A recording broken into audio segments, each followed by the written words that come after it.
Bom dia, meu amigo João Carlos. Como é que vai? Feliz ano novo, muita paz, muita tranquilidade para você, viu?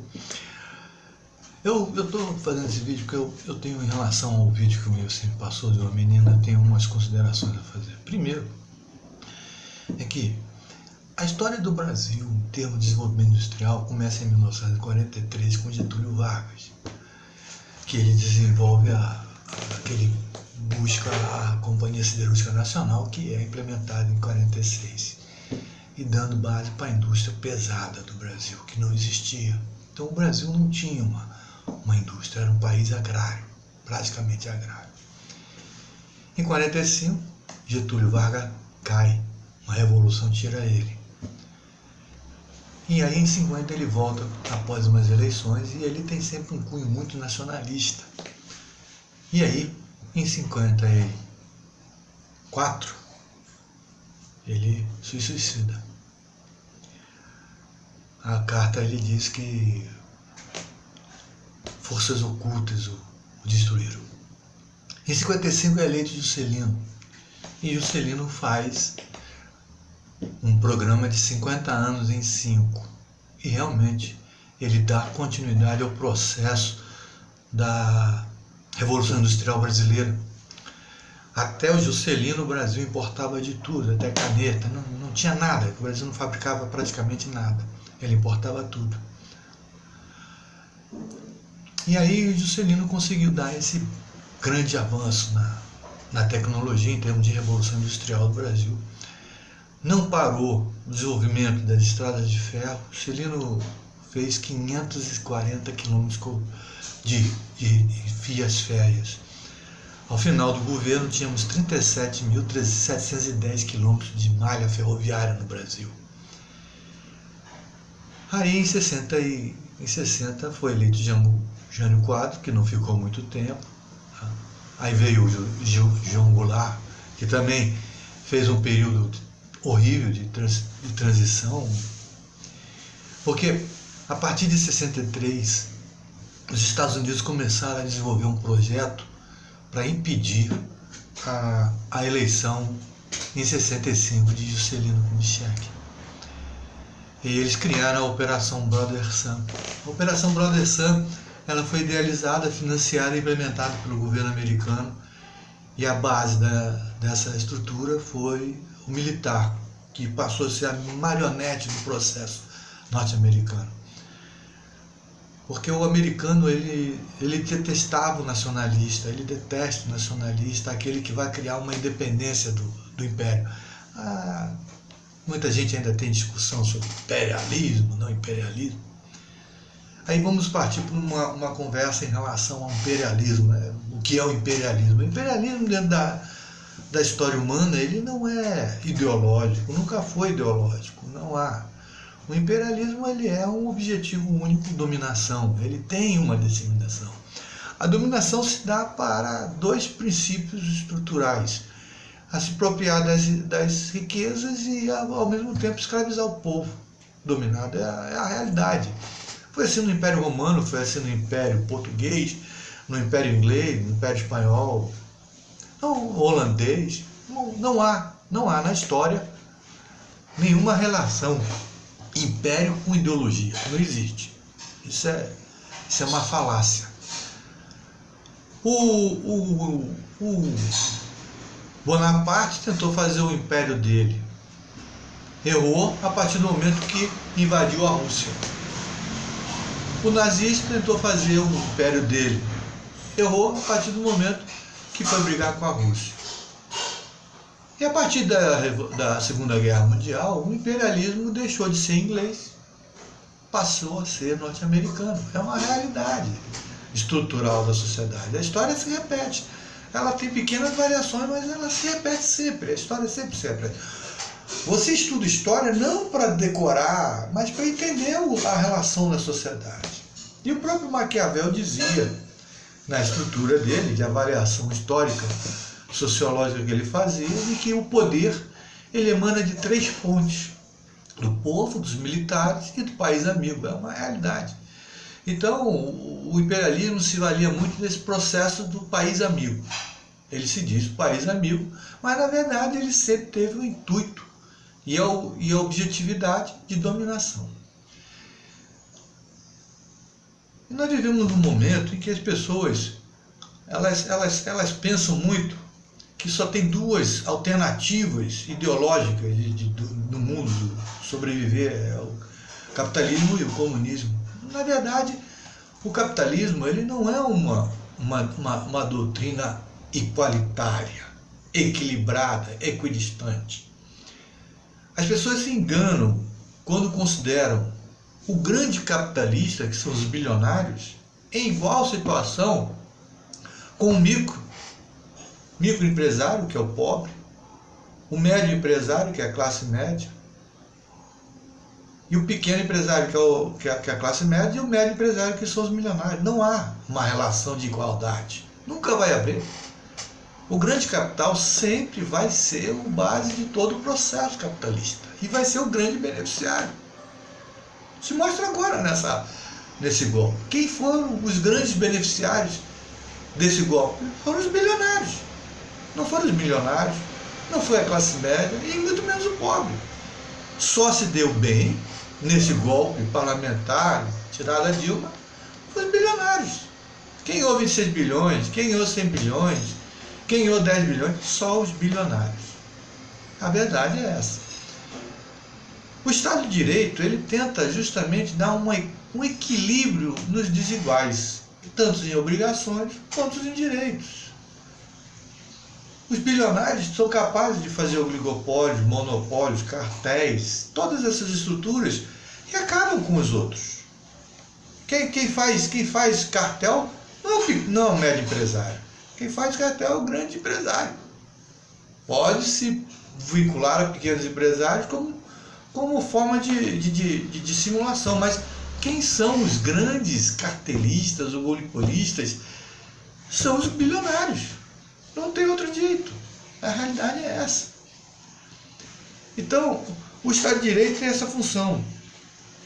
Por exemplo, nós temos um grande homem no Brasil, um grande bilionário, tem 100 bilhões, ganha 1 bilhão por mês e não paga imposto de renda.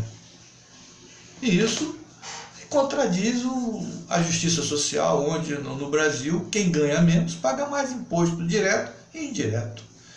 Dizer que o pobre não paga imposto é mentira. Ele compra arroz, ele compra feijão, ele compra roupa, ele compra as coisas, isso tudo tem imposto. Ele paga imposto. Ele não paga imposto de renda? Ele não paga imposto de renda. Mas o bilionário não paga imposto de renda. Ele não paga imposto de renda. Então, como é que fica? O pequeno paga proporcionalmente, pelo quilo de açúcar, muito mais do que o bilionário. Imagina, o cara ganha salário mínimo, paga 20 reais de imposto pelo arroz. O bilionário ganha 1 bilhão por mês e paga 20 reais de imposto pelo arroz. Porque, teoricamente, consome a mesma coisa, vamos dizer assim. Mesmo que fosse só isso. Então, não há. Essa é uma realidade que não funciona. Então, eu fico meio preocupado nesse sentido, quando as pessoas colocam o capitalismo como uma forma única e simples. Não é.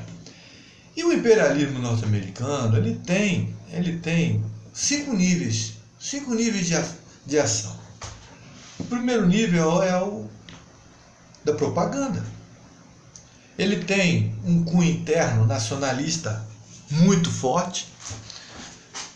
Todo norte-americano, ele tem a fixação nacionalista como base. Não fale mal dos outros, mas não fale mal de mim. Eu sou o melhor, eu sou o maior, eu sou o defensor do mundo, eu sou o mais rico, eu sou tudo. Ele é o melhor. Isso é propaganda interna.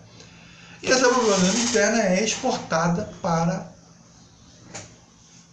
o mundo, através de filmes e tudo mais. Você não vê um filme que não tem a bandeira americana, o hino americano, ou a Constituição americana, ou o salvador do mundo, como os Estados Unidos. Ele sempre será esse posicionamento. O segundo nível é o ideológico. O ideológico é um nível, na verdade, de base de sustentação de um argumento no quarto nível. Ele, na verdade, ele foi criado para identificar os amigos e os inimigos. Então ele tem que ser sempre bipolar, ele não pode ter outro tipo de análise, tem que ser bipolar. Então, é capitalismo contra não capitalista. Então ele juntou socialismo com comunismo, ele juntou toda essa estrutura numa negação única para poder identificar quem é capitalista é meu amigo, quem não é capitalista é meu inimigo. Só isso. Essa é a base. E ao mesmo tempo, cria uma mentalidade em relação às pessoas. Aí vem o terceiro nível, que é o econômico. O terceiro nível é um nível que foi definido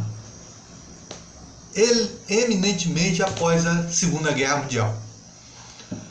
Após a Segunda Guerra Mundial, os Estados Unidos impuseram o dólar como moeda de negociação e comércio internacional. Então, essa é a base do terceiro. O dólar é a moeda de negociação internacional. Então, nada pode mudar essa estrutura. Qualquer tentativa de alterar o dólar como moeda de comércio internacional, ela tem que ser rechaçada. Por quê? Porque os Estados Unidos é o maior devedor interno e externo do mundo. Quando ele tem problema de capital, de caixa, ele simplesmente emite moeda. E pronto, está solucionado o problema dele. Por quê? Porque ele conseguiu que todos os países, como moeda internacional de troca é o dólar, tivessem reservas internacionais. Então, transformaram o mundo no maior sócio dos Estados Unidos. Se o dólar cair, todas as economias que têm reservas pesadas em dólar cairão.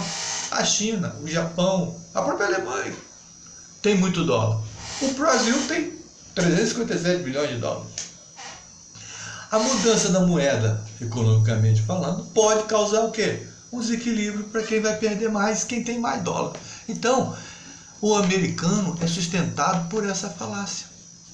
Como o maior devedor interno, o maior devedor externo pode ter uma moeda mais forte? Publicidade. Publicidade.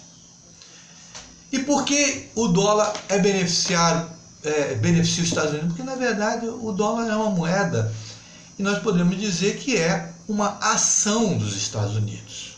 Como você tem ação da Petrobras, como você tem ação do Banco do Brasil, como você tem ação da Varig, de qualquer coisa assim, a moeda é a ação do país. Quando você tem um dólar, você está investindo nos Estados Unidos. Se aquele dólar tem qualidade, se tem respaldo em ouro, alguma coisa, é relativo.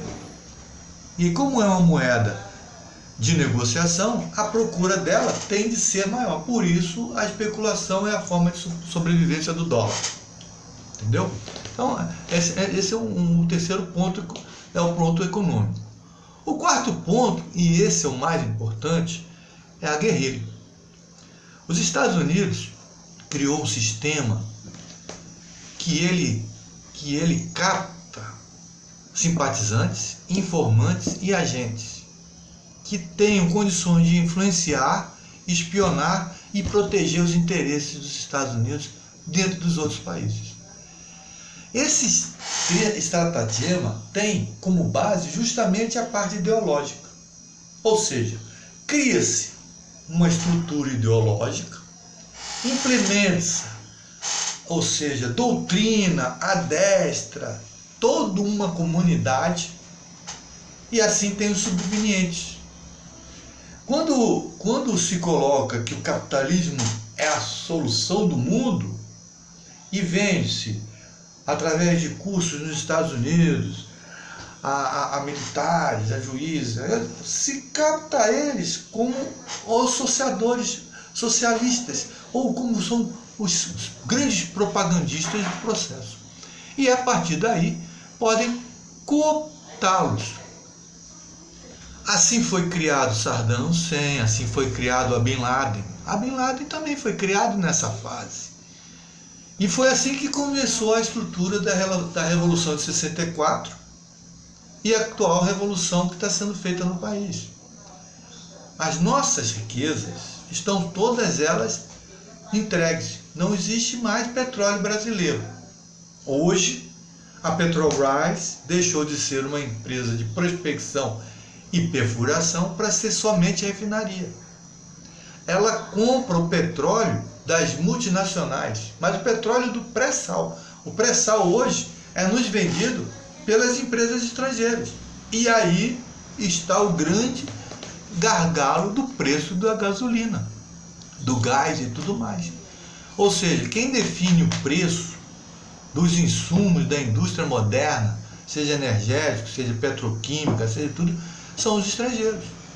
Eles dominam a petroquímica e por isso dominam o custo básico de toda a indústria brasileira, que pode tranquilamente influenciar na competitividade internacional. Se você faz uma camisa com nylon e você é obrigado a comprar o nylon das empresas estrangeiras, o seu preço não vai ser o mesmo que era produzido pela Petrobras. O subsídio provocado pelas colônias ao Império Americano é muito grande, seja ele diretamente no comércio ou seja ele na compra do dólar. Isso é o subsídio. Hoje, a gasolina nos Estados Unidos está baixando, está há 7 anos, está o preço mais baixo em 7 anos, enquanto a nossa gasolina sobe adoidado. Por quê? Porque nós financiamos a gasolina deles. É assim que funciona. Assim que funciona o colonialismo. Foi assim que funcionou na França, foi assim que funcionou em Portugal, foi assim que funcionou na Espanha. Foi assim que funciona, é assim que funciona. O imperialismo é isso. É a apropriação das riquezas. Então eu não concordo muito com aquela posição daquela menina em relação a muita coisa. Acho que há umas determinadas estruturas. O que o governo americano conseguiu com a revolução, com a Operação Brother Sun, em termos ferroviários, vamos colocar, o Brasil tinha 37.710 quilômetros de ferrovia em 1960. Após 8 anos de governo militar, nós passamos a ter 25.500 quilômetros de ferrovia. 25 mil? 25 mil quilômetros de ferrovia. Ou seja, nós perdemos, em termos reais, nós perdemos 7 mil e poucos quilômetros de ferrovia. Ou seja, o governo militar, no interesse dos governos das multadoras multinacionais, desativou praticamente um terço das ferrovias brasileiras. Um terço das ferrovias brasileiras. O governo militar construiu a maior usina hidrelétrica do mundo na época, em Itaipu, e conseguiu não ser dono dela. Ele é um sócio igualitário do Paraguai. Nós custeamos todo o investimento, mas não somos o dono da Itaipu. Nós somos sócios. Itaipu tem uma parte que é obrigatoriamente cedida ao Paraguai para que ele possa vender. E nós compramos deles. Nós não somos donos da Itaipu. A Itaipu é binacional. Então, o processo econômico nosso foi totalmente dependente. Nós somos dependentes, sempre fomos. A nossa dívida externa no período militar foi assustadora. Chegou ao ponto de não existir mais condições de conseguir empréstimo lá fora. Antigamente era o presidente que ia, mas aí ninguém dava mais apoio a ele, passou a ser os ministros, depois passou a ser os presidentes de bancos centrais. O Banco do Brasil chegou a ter 5 bilhões de dólares parados para dar aval a empréstimos do governo federal no exterior. O exterior não pegava mais empréstimo se não houvesse a chancela do aval do Banco do Brasil. Esse processo ele continuou também após as eleições diretas e indiretas, quando se elegeu Tancredo Neves. Mas aí vem um viés político da situação. Em 1985, o Brasil tinha começado em 76, vamos colocar que é mais certo isso. Em 76, era chefe do SNI um general chamado João Figueiredo, João Batista de Figueiredo. Nesse ano de 1976, morreu Juscelino Kubitschek morreu. E com a morte de Juscelino, começou-se a ter a abertura política ou a redemocratização do Brasil. O risco do Juscelino era tão grande para os Estados Unidos que ele só concedeu o direito à democratização com a morte de Juscelino. Tanto que em 79, quando João Batista de Figueiredo, época chefe do SNI, passou a ser o presidente da República, ele sancionou a lei da anistia e autorizou a abertura dos partidos políticos. Então a Arena virou PDS, que hoje é o PP. O MDB virou PMDB, que hoje é MDB. Mas em 85, o PDS elegeu como pré-candidato às eleições indireta um homem chamado Paulo Salim Maluf. Coincidência, né? Do PP. O Paulo Salim Maluf é do regime militar. É um honesto do regime militar.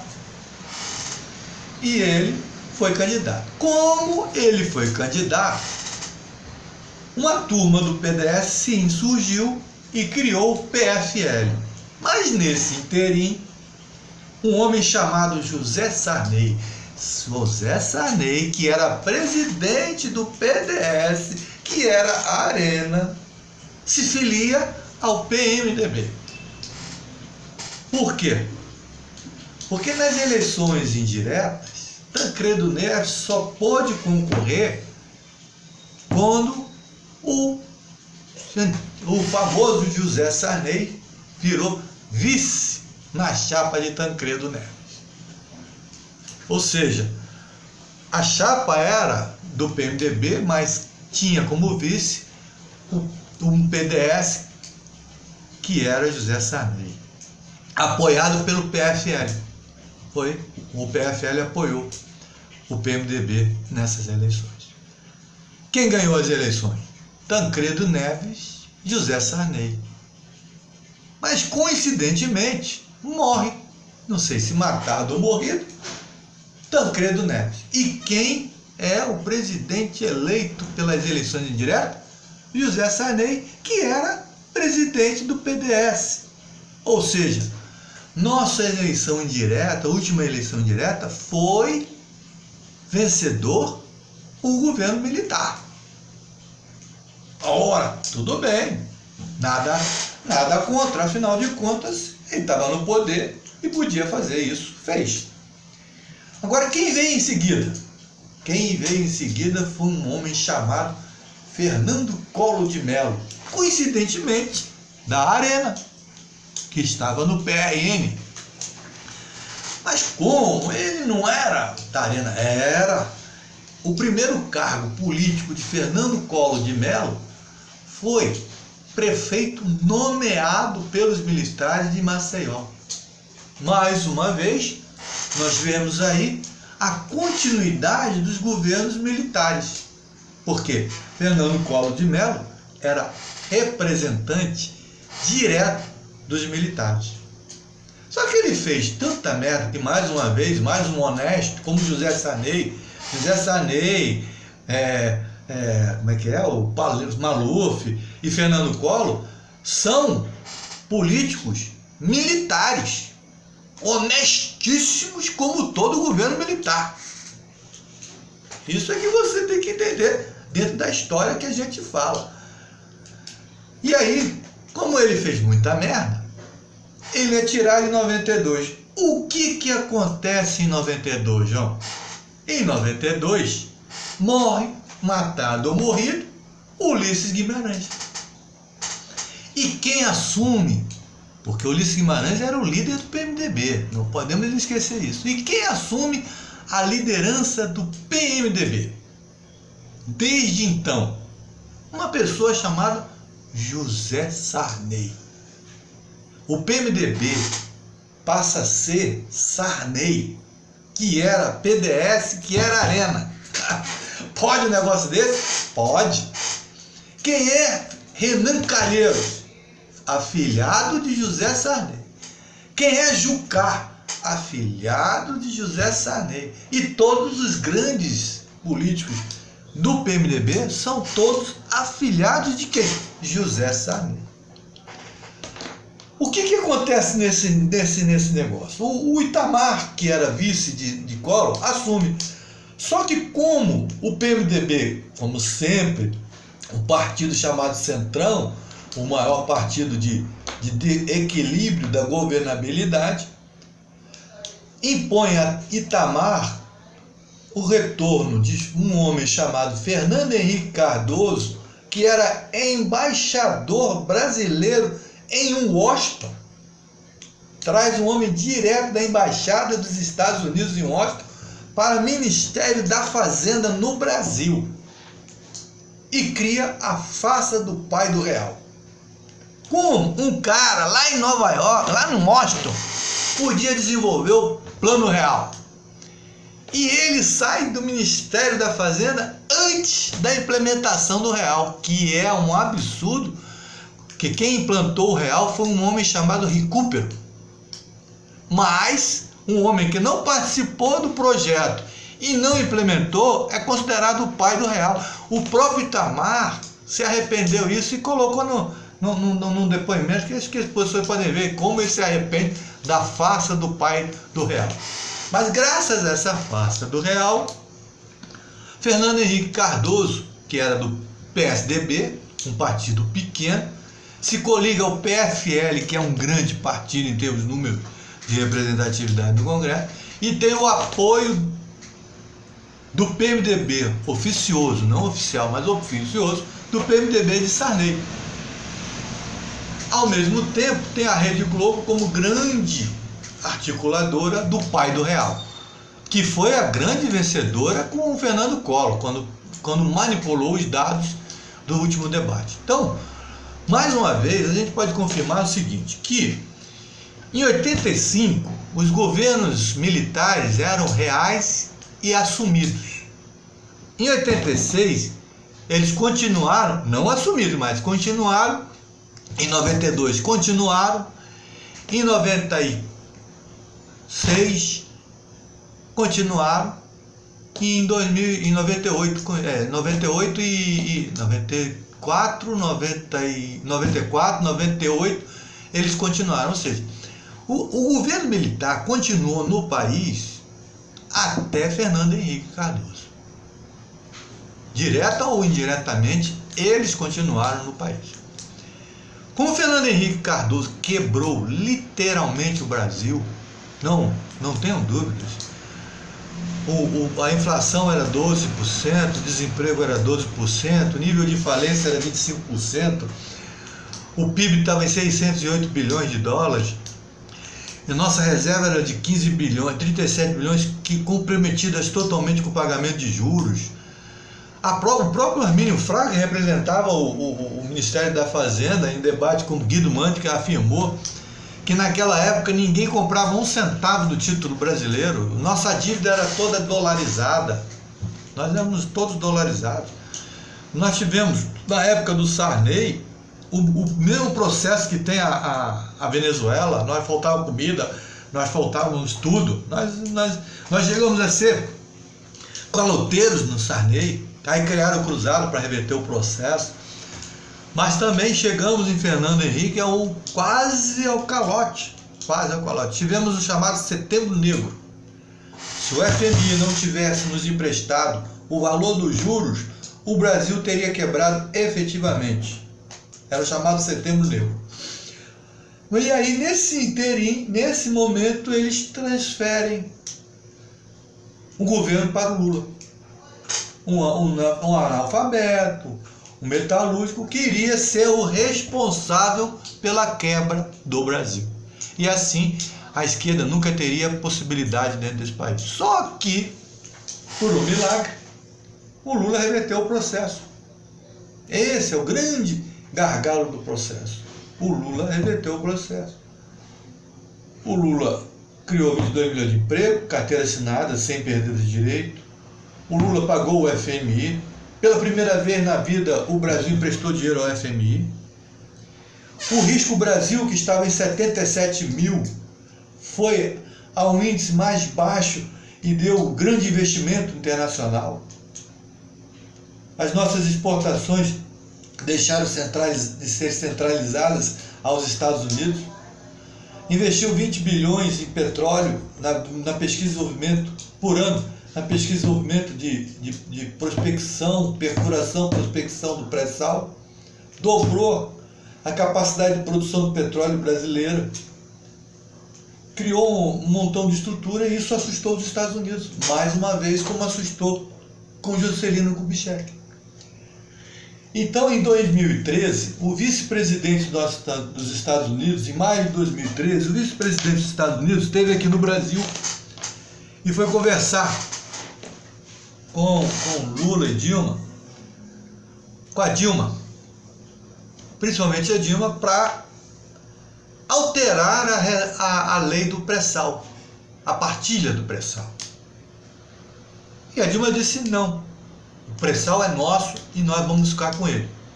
O que ele fez? Ele voltou para casa muito chateado e, coincidentemente, em junho, como sempre, em junho começaram os movimentos contra o governo baseado no aumento da passagem de ônibus, que é, diga-se de passagem, uma estrutura municipal, jamais federal. O argumento daquela movimentação todinha de julho de 2013